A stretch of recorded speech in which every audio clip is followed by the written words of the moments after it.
شب قدر میں 100 رکعت نماز. بہتر تو یہی ہے کہ اگر آپ کی ذمے اپنی قضا نمازیں باقی ہوں موجود ہوں تو آپ اپنی قضا نمازیں ہی پڑھیں.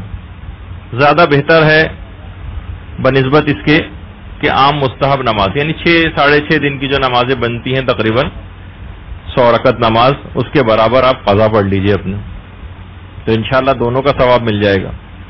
تو اگر آپ کو لیکن کی ذمے کوئی قضا نماز نہیں تو اس رات میں جو 100 رکعت نماز پڑھنے کا حکم اس میں ایک روایت ہے باقاعدہ کہ اگر جو کہ ابو بصیر کی روایت ہے کہ اگر کوئی شخص 100 رکعت کو کھڑے ہو کر نہ پڑھ سکے تو پھر بیٹھ کر بھی پڑھ سکتا ہے.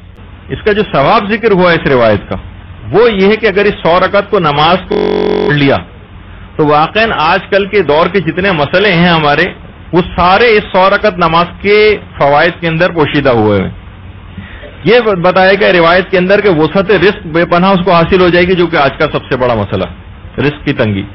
دشمنوں کے مقابلے میں کفایت اس کی ہو جائے گی یعنی دشمن اس کا جو ہے وہ اس کے سامنے مغلوب ہو جائے گا, دشمن اس کو نقصان نہیں پہنچا سکے گا. دشمن کے مقابلے میں کفایت جو کہ آج کا بہت بڑا مسئلہ ہے صاحبان ایمان کا.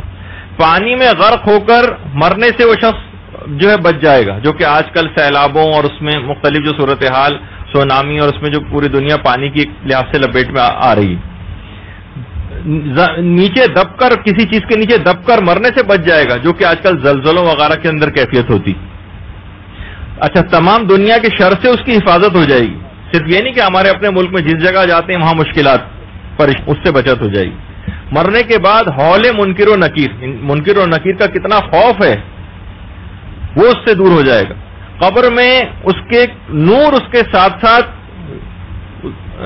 خروج کرے گا, قبر سے ایک نور اس کے ساتھ ساتھ باہر نکلے گا.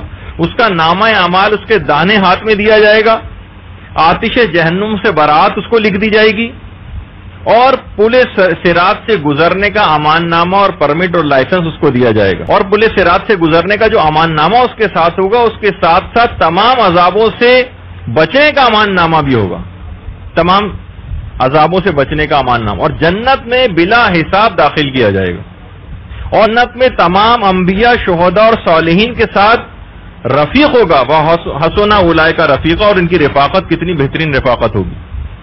تو آپ نے دیکھا کہ فقط اس 100 رکعت نماز کو پڑھنے سے کتنے زیادہ فائدے دین اور دنیا دونوں کے انسان کو حاصل ہو جاتے ہیں. صرف 6 دن کی نمازوں کے برابر ایک لحاظ سے دیکھا جائے. اب کوشش کریں اگر آپ کی قضا نمازیں ہوں تو قضا نمازیں آپ 100 رکعت کے برابر اس رات کو پڑھیں, ورنہ نہیں ہے اگر تو مستحب نماز یہ والی جو نماز ہے اور ہر رکعت میں الحمد کے بعد جس میں جو ہے وہ 10 مرتبہ سورہ توحید پڑھی جاتی. فائدہ بھی تو دیکھیں کتنا زیادہ ہے, تھوڑی سی محنت تو ہے لیکن فائدہ اتنا بڑا ہے اور اتنا زیادہ ہے کہ انسان کو اس رات کو کوشش کر کے جو افراد جن میں اتنی ہمت ہو وہ اس ثواب کو بھی ضرور حاصل کریں. اور اگر کوئی شب قدر میں یہی ساری اپنی قضا نمازیں کوئی پڑھ رہا ہے تو انشاءاللہ امید ہے کہ پروردگار اس کو اتنی زندگی عطا کرے گا کہ اپنے پروردگار کی جو قضا واجبات ہیں انشاءاللہ اس شب کی برکت میں ان قضا نمازوں کو پڑھنے کی برکت کی وجہ سے اپنی تمام زندگی کی جو قضا نمازیں ہیں وہ انشاءاللہ پڑھ کر ہی اس دنیا سے رخصت ہوگا. تو اس رات کی جو اس لحاظ سے ایک برکت ہے.